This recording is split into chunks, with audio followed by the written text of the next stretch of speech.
ከምርጫ በፊት ግን እንቅልፍ አላችሁ?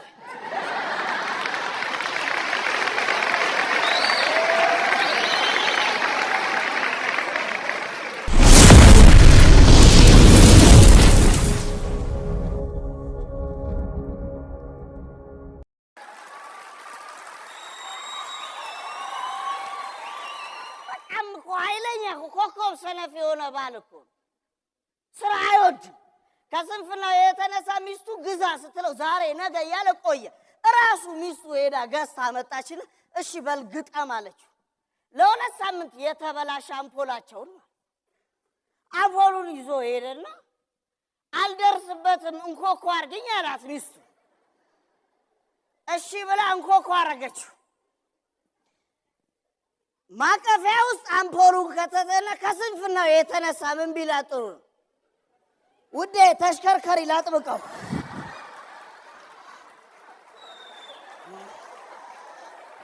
እናቴ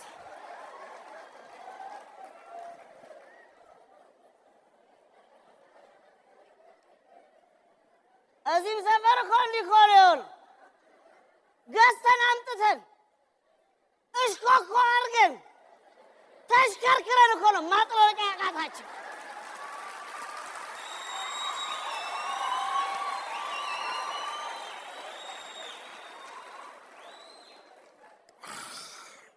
አንድ ጥናት አደረኩ የሚል ሰውዬ ምን ይላል በቴሌቪዥን? ዓለማችን ላይ ያሉ ትዳርና ጋብቻዎች በሙሉ ሃፒ ኢንዲንግ የላቸውም። 75% በባልና በሚስት አለመግባባት በፍቺ ይጠናቀቃል። 25% ደግሞ ወይ ባደጋ ወይ በተፈጥሮ በባል ወይም በሚስት ሞት ጉዞ ይቋጫል። ስለዚህ በትዳርና በጋብቻ ውስጥ ሃፒ ኢንዲንግ ስለሌለ ያለችን ቀን ሁሉ ቅጽበት ሁሉ በደስታ በመቻቻል በመከባበር አሳልፈው ይላል። ይሰማል ወንድሜ? የዚህ ሰፈር ሹመትና ስልጣንም እንደ ትዳር ነው። ሃፒ ኢንዲንግ የለው።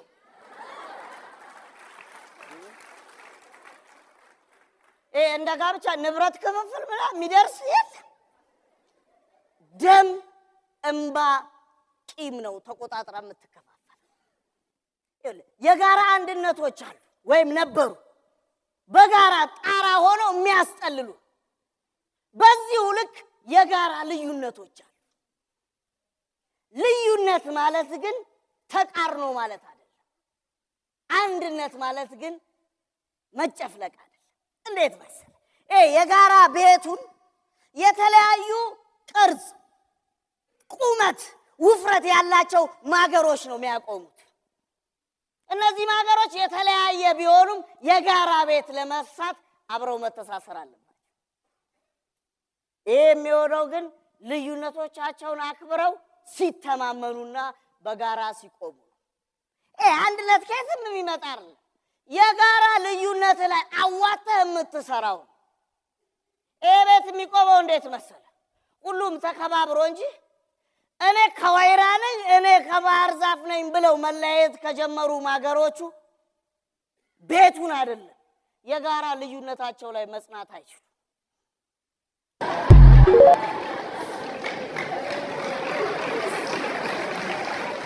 ትምህርት ቤት አንድና አንድ ሲደመር 2 ነው የሚለውን ይዘህ ረጅም ራይት አግኝተህ ትወጣና ህይወት መኖር ስትጀምር አንድና አንድ እኩል ሆነው ቆመው ውጤት ለማምጣት የሚያዩትን ስቃይና ፍዳ ስታይ ራይት ያደረገው መምህር መርገም ትጀምራለህ።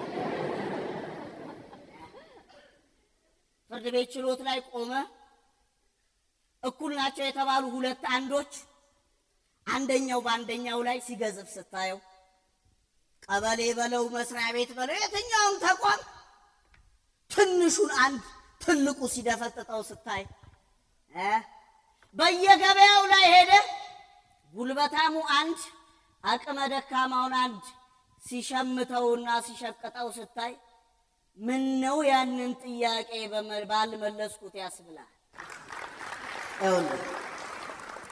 እንደዚህ በዜሮና በአንድ መካከል አሉ ብለው ፍትህ የሚያዛንፉ ሰዎችም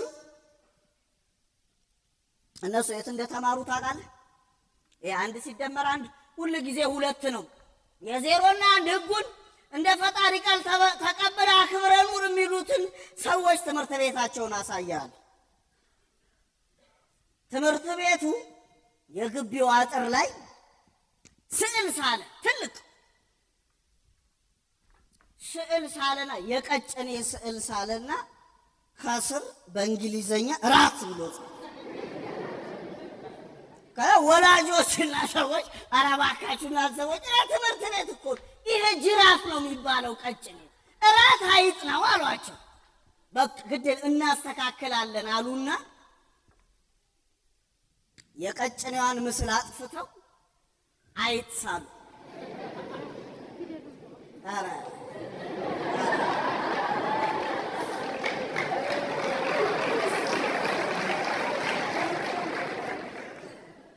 አንዳንዴ እርማቱ ያሳቅቃል። ግድ የለም እንደተሳሳተው ቢቀመጥ ይሻላል።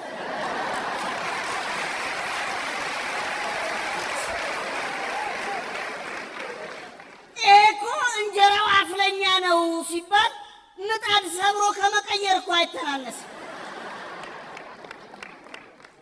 ዜሮና አንድ ነው ምናምን የሚሉ ሰዎች እኮ እንቁላሏን እንዲህ እየጠበቁ ስትጥል እያነሱ እየጠበሱ እየበሉ እየጠገቡ በኋላ ላይ አይ እቺ ዶሮ እንቁላል ትጥላለች እንጂ ጫጩት አትፈለፍልም ብለው ቢላቸውን አንስተው ለማረድ ይመስል።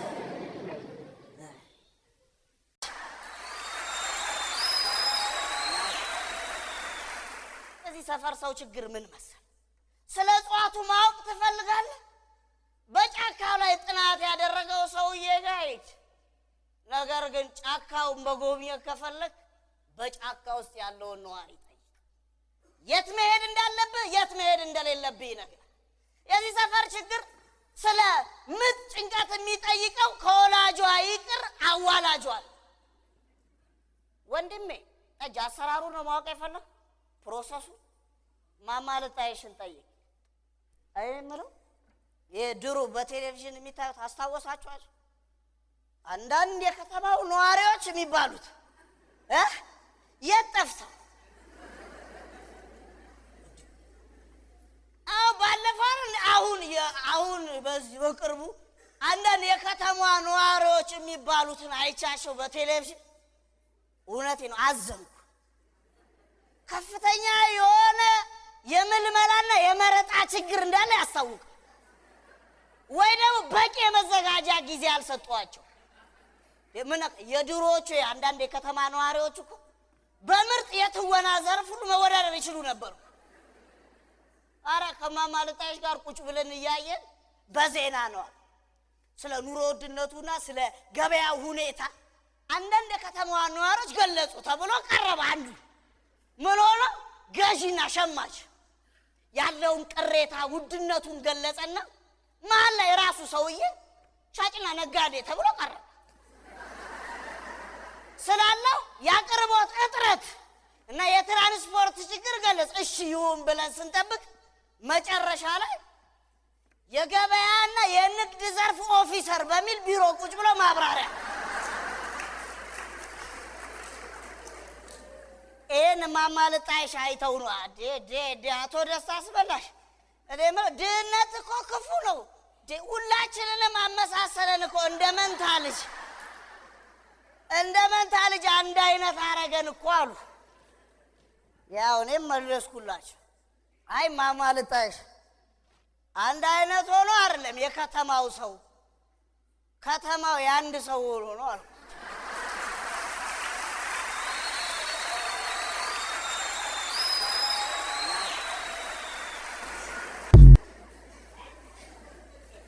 እንዴት ብልጣብልጥነታችን አለመተማመናችን እናጎደፈው። አንድ ባል ገና አራስ ልጅ ነው ያለ። ሚስቱ ወተት ግዛ ብላ ላከችው። ጓሮ ተደብቆ ቁጭ አለ። ጓደኞቹ አያገለ ሲሉ ሲመጡ ዝም በሉ። ምንድን ነው? አይ ለጩጨው ወተት ግዛ ብላኝ እዚህ ቁጭ ብዬ የለም ልላት ነው። ነግፋይ ፈሪ አጉል ብልጠት በልጅ ሁሉ ያስጨክናል። የሰፈር ታሪክ በዚህ የሚያበቃ መስሎናል። የሟች ቁጥር ሲበዛ ድሩ ከፍ አድርጎታል ነበር ገንዘቡ ለቤተሰብ ለሟች ቤተሰብ የሚሰጠውን የዝን ክፍያ የሟች ቁጥር በ10 እጥፍ ሲያድግ የዛሬ ሳምንት ሰበሰበና ስብሰባው ላይ ተናገረ። በቃ ከዚህ በኋላ ለ50 በ50 ይቀነሳል ሲባል የሻምበል ጎረቤት ተነሳች። ይሄ ለድሩ በማዘን አይደለም ማለት ይሄ ለድሩ በማዘን አይደል፣ ይሄ ምቀኝነት ሆን ተብሎ የኔ ተራ ላይ ሲደርስ ሆን ተብሎ በምቀኝነት ነው ማለት።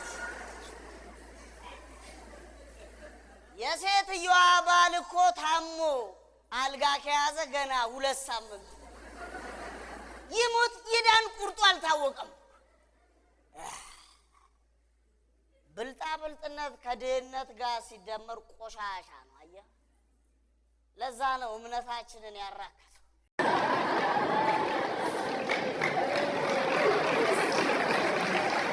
ድሮ እኮ እዚህ ሰፈር እርጅና ትልቅ ጸጋና ክብር ነበረው። ዛሬ ምንድነው እንደዚህ የቀለለው? ሊያውም በገዛ አዛውንቶቻችን ምክንያት። እድሜ እኮ ትልቅ ተራራ ነው። ምንድነው እንደዚህ እንደ ገለባ ክምር መና? ዛሬ ይመስላል እንደ የዚህ ሰፈር ሰው ምክር መስማትም ትእዛዝ መቀበል የሚያቆመው አይደለም። ገና ድሮ ነው። አዛውንቶቻችን ከመሸምገል ይልቅ ለመሸንገል አንደበቶቻቸውን እየተጠቀሙ ነው። ከማስታረቅ ይልቅ የጸብ ምክንያት ሆነው እየተገኙ ነው በገዛ አዛውንቶቻችን። ምነካ ድሮ እኮ ጭራቸውን እያራገቡ ምነው በሰፈሩ ደና ጸብ ጠፋ ምናሸማግለው ይሉ ነበር። መምህር ቀን እንኳን ባቅማቸው 30 የትዳር ሽምግልናዎች ላይ ሄደው ከ30ዎቹ 27ቶቹ ሴቶች እርጉዝ ናቸው። ምን ብሏቸው ጠጅ ቤት ነው ደስታ አስመለሽ። አሁን እኔ ሽማግሌ ነው የምባለው የአይን አባት ነው የምባለው አሉ። ዛሬ አዛውንቶቻችን የጸብ አይን አባቱ ነው። ከእውቀት ይልቅ ማጎብደድ ትልቅ ቦታ እየተሰጠ ሰፊው ሕዝብም ለደፋሮቹ ጆሮም ድጋፍን መስጠት ይችልበታል። መምህር ቅኔ እውነታቸው እዚህ ሀገር እውቀት ቢመዝን ኖሮ ቃሊቲ ማረሚያ ቤት ድሮ ነበር የሚሰምጠው አሉ።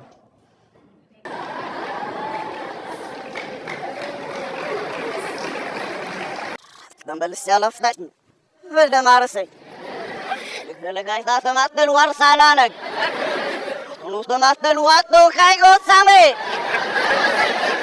አፍላውስ ምና ማለት አፊዘብ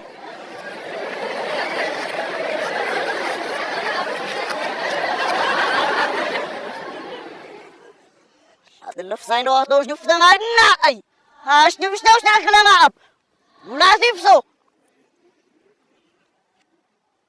አበጋተብ ሁሉ መዋናታፍ ሊያናታፍ መርግግነይ መፎስይ ወደማርሰይዘል ሙላሲፍሶ ገመልስ ያለፍታችኝ ወደማርሰይ አይጎት ሳማርሰይ ፈደለ ሙላሲፍሶ ለዋያታ ጎት ሳማርሰይ ፈደለ በዲያሉ ረባም አሜሪካ እጅሽን ከላያችን ላይ አንሺ፣ አለበለዚያ ባናነሳስ አስጨርሽና። እኔ እኮ አሜሪካ ግርም ብትይ ነገር ገና አውርተን ሳንጨርስ ጉሮሯችን ላይ የምትቆሚው ነገር ነው እንዴ። እኛ ያለው እጅሽን ከላያችን ላይ አንሺ፣ ልብሳችንን እንኳን እንቀይርበት ለማለት ነው። ከዛ በኋላ አንቺ ካልደከመሽ እግርሽንስ ብጭኝ። ልብስ መቀየር ማይቻልበት አገር አይሺ ብያ ቆሻሻ አውጡ ብያለሁ።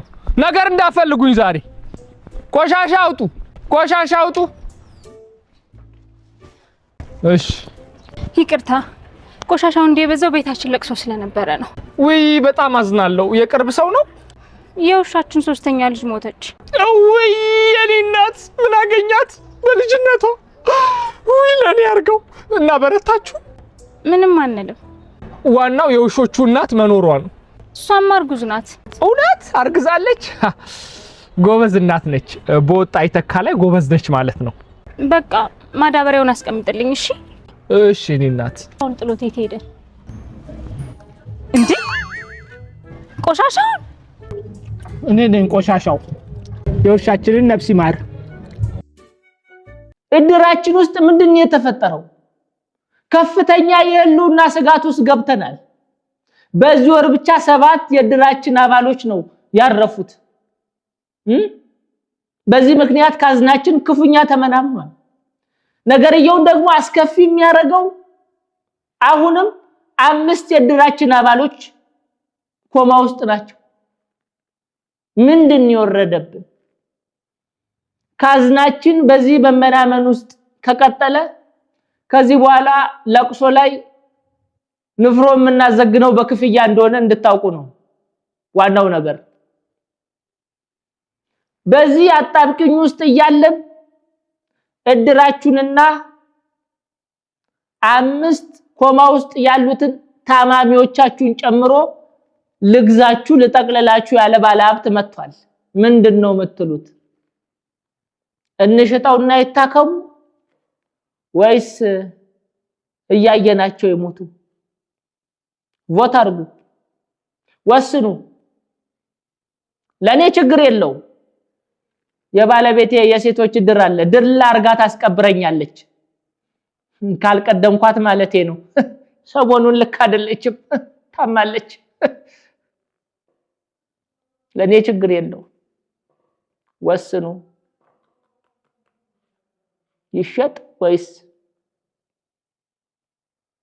ቮት አድርጉ። ፍቅር ብቻ ይኖረን እንጂ ቆሎ ቁርጥመን እናሳልፈዋለን። ትዳር ነው እንጂ እድር ነው እንዴ የምናቋቁመው በንፍሮና በቆሎ? ደፋ ታዲያ አንቺ እኮ ለቆሎ መረፍዶብሻል እኮ። ጥርስሽ ይችላል። እድሜሽ ስንት ነው? ትልቅ ሰው አይደለች? ትልቅ ሰው ነች። ትልቅ ሰው ነች። በጣም ትልቅ ሰው ነች። ትልቅ አረፈደም እንደዚህ አይነት ሐሳብ አንስቶ ለመወያየት በእርሶ እድሜ በእውነት እንደው መቄዶንያ ሞልቶላቸው አፈሳቢ ጀምሮ አንደኛ ታፋሽ አንቺ ነሽ። በእውነት ለመናገር ረፍዷል ለማለት ነው። ረፍዶብሻል። በእውነት ርዕስ ቀይሪ።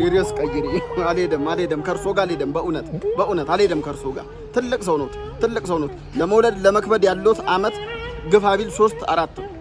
ስለዚህ ተጠቀሙበት ለማለት ነው። የማማለጣሽን ዘዴ መጠቀም ማማለጣሽ መንፈስሻ አስቸገራቸው። ሌባው ልጃቸው ይተኛሉ። መንፈስሻ ሌሊት ብድግ ብሎ ዘመቻ ይጀምራል። ከዛ ከፍተኛ የሆነ እርምጃ ይወስድባቸዋል በማማለጣሽ ቦርሳ ላይ። ጠዋት ሲነሱ ገንዘብ የለም፣ ምርር አላቸው። ከዛስ መላዘየዱላ ልክ መንፈስሻ ሲተኛ ይጠብቁና ማማለጣሽ ገንዘባቸውን ከቦርሳ ውስጥ ያወጡና መንፈስሻ ኪስ ውስጥ መንፈስሻ እንደለመደችው ሌሊት አሰሳ ላይ ቦርሳው ስትገባ የለም። ወይ ዛሬ ማማልጣሽ አልሰራችም ብላ ለጥ ማማልጣሽስ ሌሊት ለጸሎት ሲነሱ ከመንፈስሻ ኪስ ያወጡና ቦርሳቸው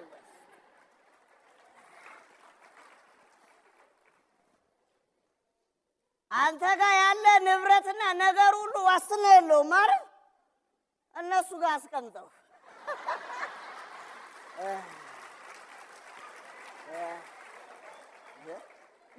እዚህ ሰፈር የሌብነት መስፈርት የሚባለው ምን መሰለ? ያንተ ያልሆነ ቦታ ሄደ መውሰድ ማለት። ስለዚህ እነሱ ጋር ካለክ ጥቅም 2 ነው። 1 አትሰረቅም፣ 2 ንብረትን በሌባው በራሱ ታስጠብቃለህ።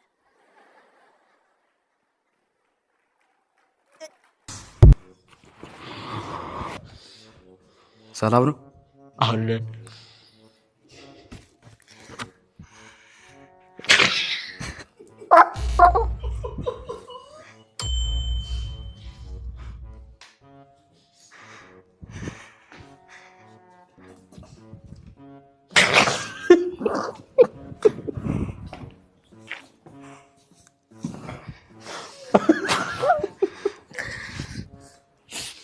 በትን ይዘህ የመጣው ወንድሜ ናውን ፎንቲ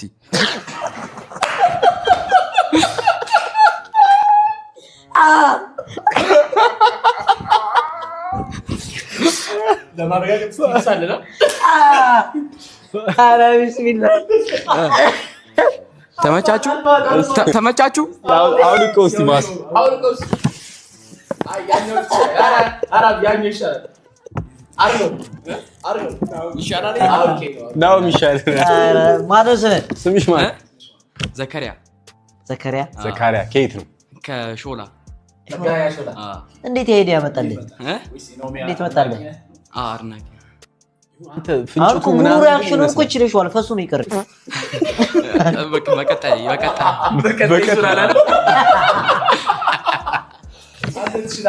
ያበራል እናገናኝሻለን በቃ ስትወጣ ጠብቃለሁ አይጂ ላይ ቮይስ ናግና ተፋሳለች